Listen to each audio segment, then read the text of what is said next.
It's 2 in the morning. You're holding your sleeping newborn, perfectly still, terrified that the moment you lower them into the crib, their eyes will snap open and the crying will start all over again. The exhaustion of these late-night standoffs usually stems from a single, well-intentioned mistake. We assume a baby's sleep works exactly like an adult's. In reality, infants are running on entirely different biological hardware. Their sleep is governed by a rigid 40-minute internal cycle. Popular parenting advice often ignores this cycle. We're told to keep the house noisy or to let infants get used to a bright environment, which directly conflicts with how their bodies actually function. To get a newborn to sleep independently in a crib, you have to look closely at the internal mechanics of that 40-minute window and build an environment that physically supports it. Let's start the clock at minute 0, the exact second your baby closes their eyes.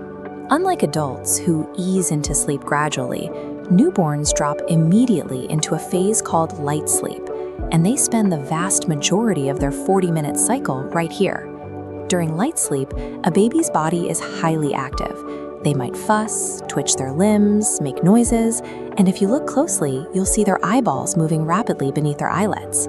Because of all this movement and vocalization, parents frequently look into the crib and assume the baby is wide awake. Picking them up right now interrupts the cycle.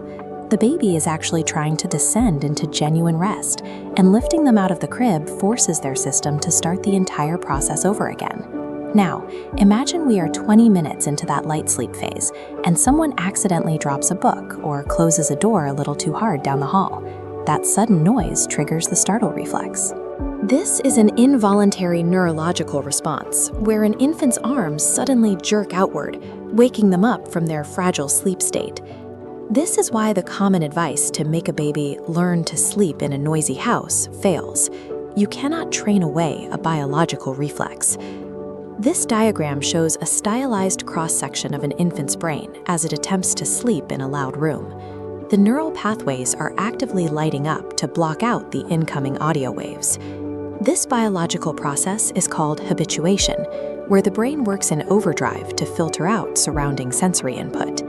When a brain is working that hard to ignore conversations or a television in the background, it isn't resting.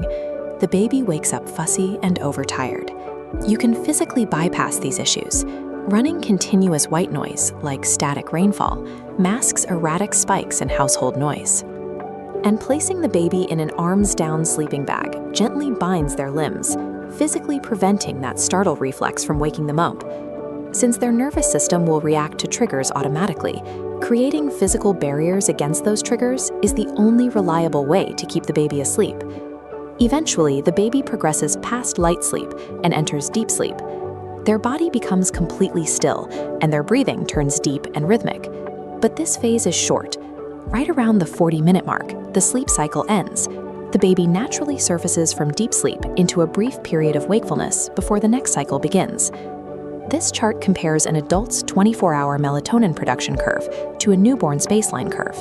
Melatonin is a hormone produced by the brain that promotes sleep, and it operates alongside the circadian rhythm, which is the internal 24-hour clock that dictates our sleep-wake cycle. Notice that the infant's line is completely flat. Babies under 3 to 5 months do not produce melatonin or have a functioning circadian rhythm. Without that internal chemical signal telling them it's time to sleep, the infant's brain relies entirely on immediate external data.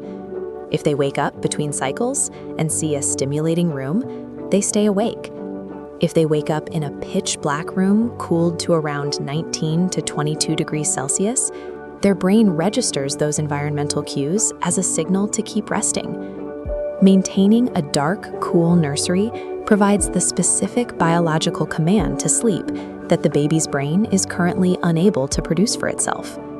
When you piece all of this together, the nursery stops being a place of anxiety. It functions as a carefully calibrated environment designed specifically for infant biology. This requires paying strict attention to wake windows. A wake window is the maximum amount of time a baby can comfortably stay awake before their biology demands rest, which for a newborn is usually strictly between 45 and 120 minutes. As that window closes, the baby will display physical cues. They might rub their eyes, start yawning, or simply zone out and look away from you. That is the exact moment they need to go into the crib. You don't have to spend every nap trapped in a rocking chair holding your baby.